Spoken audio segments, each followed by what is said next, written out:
രാവിലെ തന്നെ ഒരു സമൂസയും പിന്നെ ഒരു ചായയും കുടിച്ചിട്ട് നേരെ ബസ് സ്റ്റാൻഡിൽ വന്നിട്ട് ഒരു ലൈമും കൂടി കുടിച്ചേ.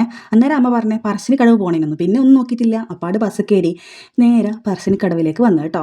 അപ്പോൾ നമ്മൾ കുറേയായി വിചാരിക്കുന്നത് പറശ്ശിനിക്കടവിൽ വരണം വരണം എന്ന്. പണ്ട് നമ്മൾ ഈ വഴി കണ്ടോ പറശ്ശിനിക്കടവിലേക്കുള്ള, അതിലോട്ട് പോയി സ്റ്റെപ്പ് ഇറങ്ങിയിട്ടാണ് നമ്മൾ പണ്ട് പോക്ക്. ഇപ്പോൾ അതിലോട്ട് ആരും പോക്കില്ല, കുറവാണ്. ഇപ്പോൾ കച്ചവടക്കാർക്ക് അങ്ങോട്ടുള്ളവർക്ക് കച്ചവടം കുറവായിരിക്കും, ഇപ്പോൾ ഇതിലോട്ട് നടക്കൽ കുറവായിരിക്കുമല്ലോ. ഇപ്പോൾ എല്ലാവരും അധികം ആൾ ഓട്ടവും പിടിച്ച് തന്നെയായിരിക്കും താഴോട്ട് ഇറങ്ങി പോകല്.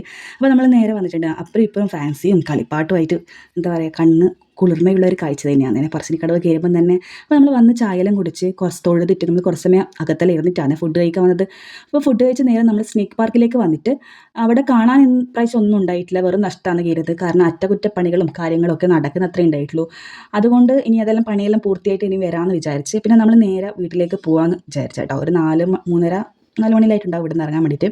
അപ്പോൾ വീട്ടിലെത്തുമ്പോൾ അപ്പുറത്തുള്ള ചേച്ചി നമുക്ക് നോമ്പെന്ന് പറയുന്നത് കടി കൊണ്ടു തന്നു. അപ്പോൾ അതെല്ലാം കെട്ടിപ്പൊറുക്കി കെട്ടിയവൻ്റെ വീട്ടിലേക്ക്.